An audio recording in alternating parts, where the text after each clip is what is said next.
Welcome to Old Testament in a Year. Day 94. Deuteronomy 31. When Moses had finished giving these instructions to all the people of Israel, he said, I am now 120 years old, and I am no longer able to lead you. The Lord has told me, you will not cross the Jordan River. But the Lord, your God himself, will cross over ahead of you. He will destroy the nations living there, and you will take possession of their land. Joshua will lead you across the river, just as the Lord promised. The Lord will destroy the nations living in the land, just as he destroyed Sihon and Og, the kings of the Amorites. The Lord will hand over to you the people who live there, and you must deal with them as I have commanded you. So, be strong and courageous. Do not be afraid, and do not panic before them. For the Lord, your God, will personally go ahead of you. He will neither fail you nor abandon you. Then Moses called for Joshua, and as all Israel watched, he said to him, Be strong and courageous, for you will lead these people into the land that the Lord swore to their ancestors he would give them. You are the one who will divide it among them as their grants of land. Do not be afraid or discouraged, for the Lord will personally go ahead of you. He will be with you. He will neither fail you nor abandon you. So, Moses wrote this entire body of instruction in a book and gave it to the priests who carried the ark of the Lord's covenant, and to the elders of Israel. Then Moses gave them this command. At the end of every 7th year, the year of release, during the festival of shelters, you must read this book of instruction to all the people of Israel when they assemble before the Lord, your God, at the place he chooses. Call them all together, men, women, children, and the foreigners living in your towns, so they may hear this book of instruction and learn to fear the Lord, your God, and carefully obey all the terms of these instructions. Do this so that your children who have not known these instructions will hear them and will learn to fear the Lord, your God. Do this as long as you live in the land you are crossing the Jordan to occupy. Then the Lord said to Moses, The time has come for you to die. Call Joshua and present yourselves at the tabernacle, so that I may commission him there.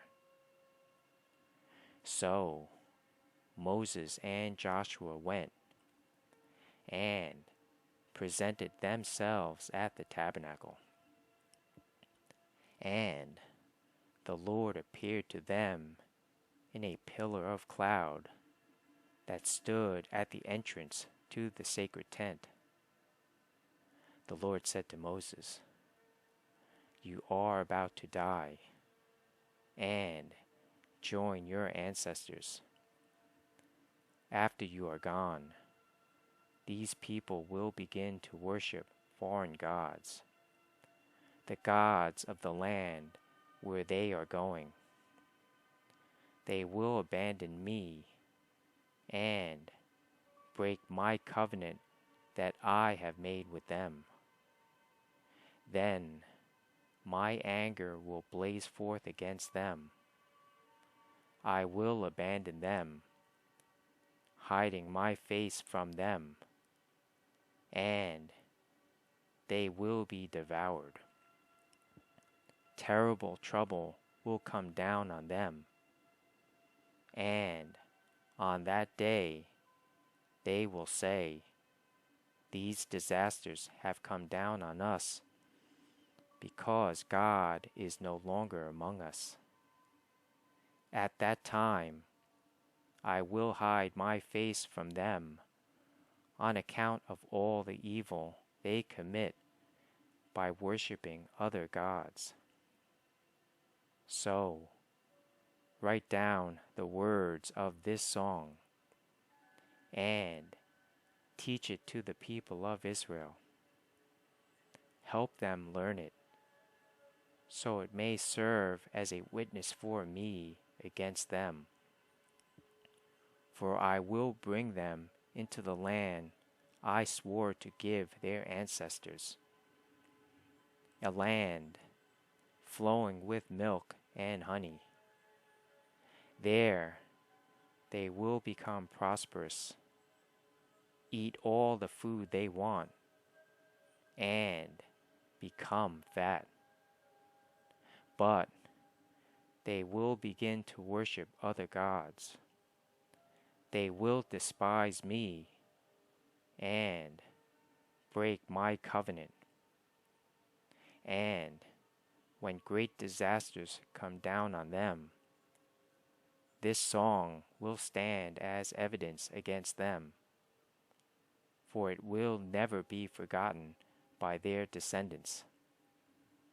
I know the intentions of these people, even now, before they have entered the land I swore to give them."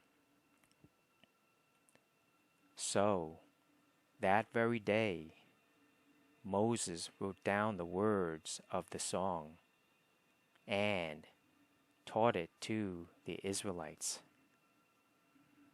Then the Lord commissioned Joshua, son of Nun, with these words: "Be strong and courageous, for you must bring the people of Israel into the land I swore to give them. I will be with you." When Moses had finished writing this entire body of instruction in a book, he gave this command to the Levites, who carried the ark of the Lord's covenant: "Take this book of instruction and place it beside the ark of the covenant of the Lord your God, so it may remain there as a witness against the people of Israel. For I know how rebellious and stubborn you are. Even now, while I am still alive and am here with you, you have rebelled against the Lord. How much more rebellious will you be after my death? Now, summon all the elders and officials of your tribes, so that I can speak to them directly, and call heaven and earth to witness against them. I know that after my death you will become utterly corrupt and will turn from the way I have commanded you to follow. In the days to come, disaster will come down on you, for you will do what is evil in the Lord's sight, making him very angry with your actions. So, Moses recited this entire song publicly to the assembly of Israel. Deuteronomy 32. Listen, O heavens, and I will speak. Hear, O earth, the words that I say. Let my teaching fall on you like rain. Let my speech settle like dew. Let my words fall like rain on tender grass, like gentle showers on young plants. I will proclaim the name of the Lord.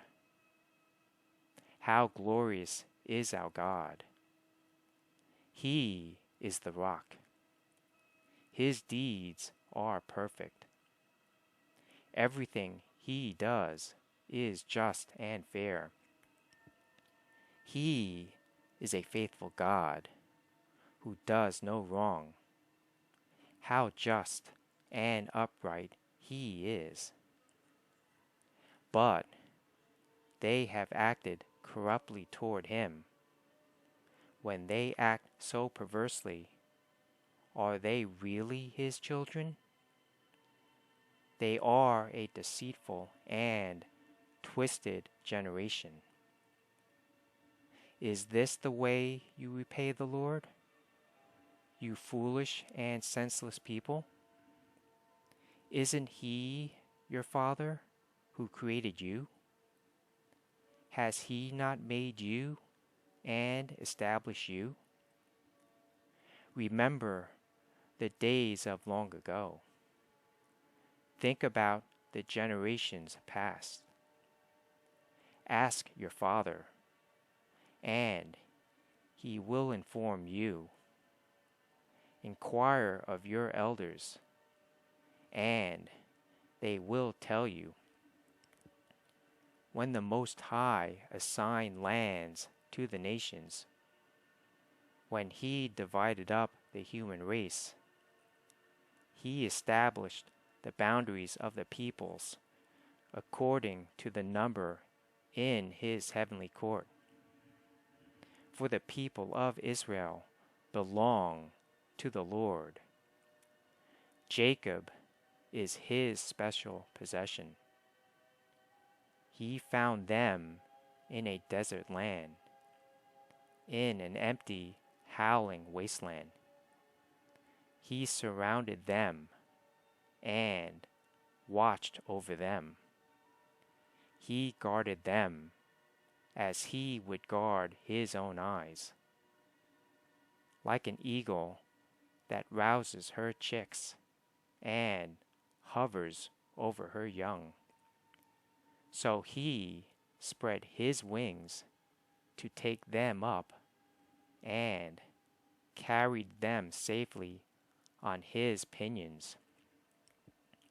The Lord alone guided them. They followed no foreign gods. He let them ride over the highlands and feast on the crops of the fields. He nourished them with honey from the rock and olive oil from the stony ground. He fed them yogurt from the herd and milk from the flock, together with the fat of lambs. He gave them choice rams from Bashan and goats, together with the choicest wheat. You drank the finest wine, made from the juice of grapes. But Israel soon became fat and unruly. The people grew heavy, plump, and stuffed. Then they abandoned the God who had made them. They made light of the rock of their salvation. They stirred up his jealousy by worshiping foreign gods. They provoked his fury with detestable deeds.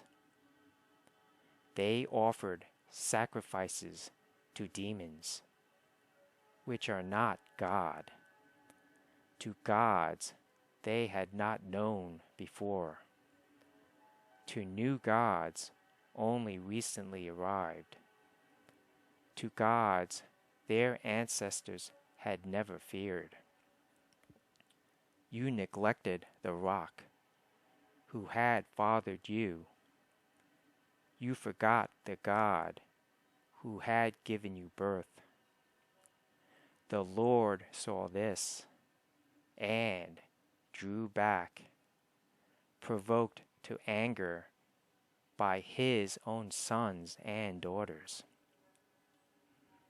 He said, I will abandon them. Then see what becomes of them. For they are a twisted generation, children without integrity. They have roused my jealousy by worshiping things that are not God. They have provoked my anger with their useless idols. Now I will rouse their jealousy through people who are not even a people. I will provoke their anger through the foolish Gentiles. For my anger blazes forth like fire and burns to the depths of the grave. It devours the earth and all its crops and ignites the foundations of the mountains. I will heap disasters upon them and shoot them down with my arrows. I will weaken them with famine, burning fever, and deadly disease. I will send the fangs of wild beasts and poisonous snakes that glide in the dust. Outside, the sword will bring death, and inside, terror will strike both young men and young women, both infants and the aged.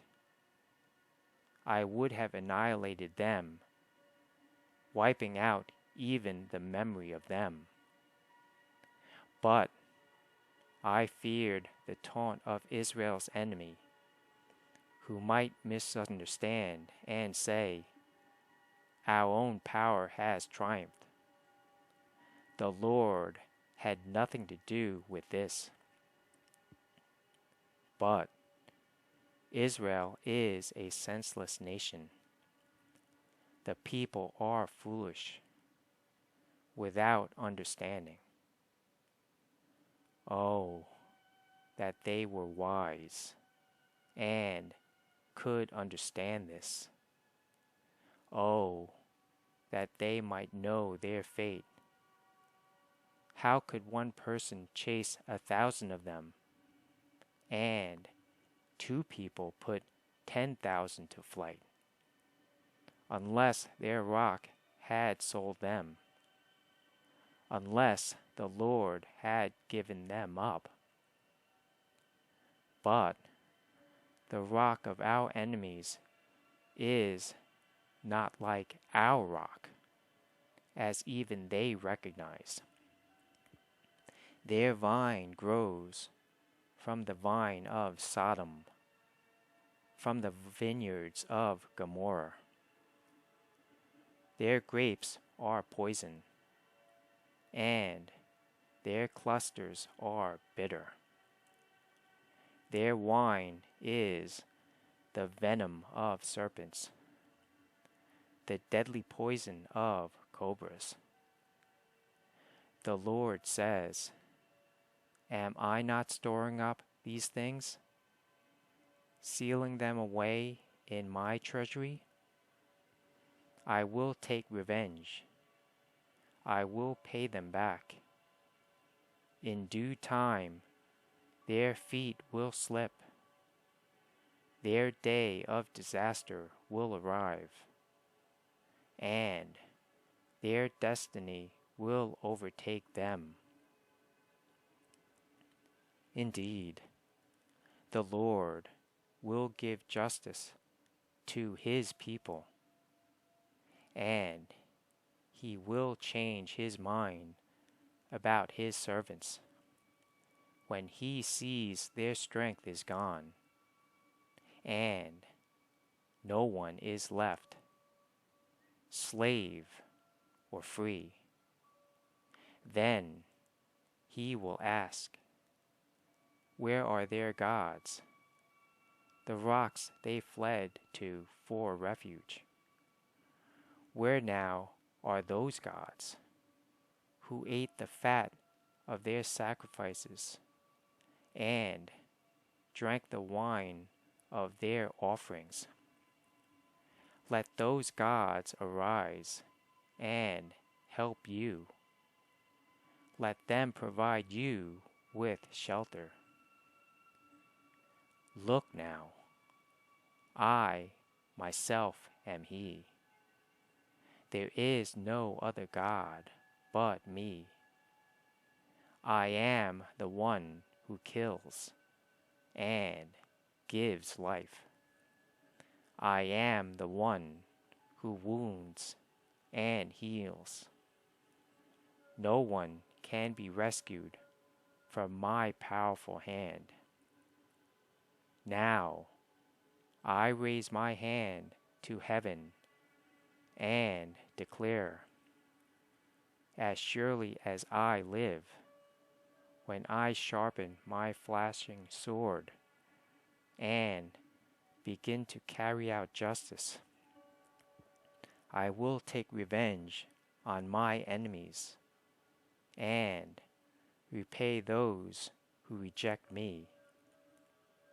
I will make my arrows drunk with blood, and my sword will devour flesh, the blood of the slaughtered and the captives, and the heads of the enemy leaders.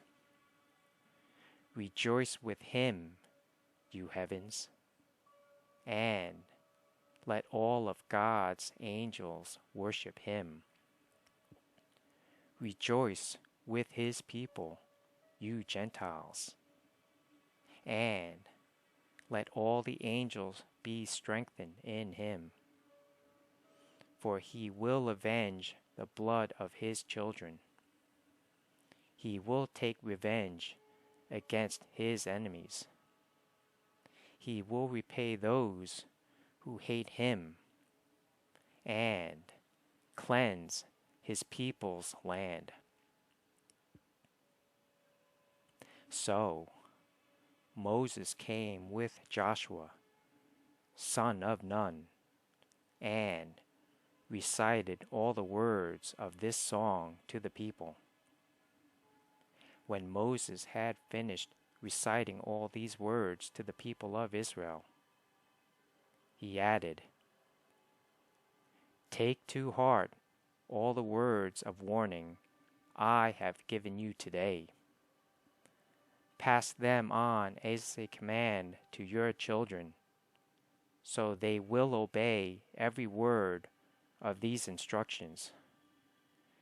These instructions are not empty words. They are your life.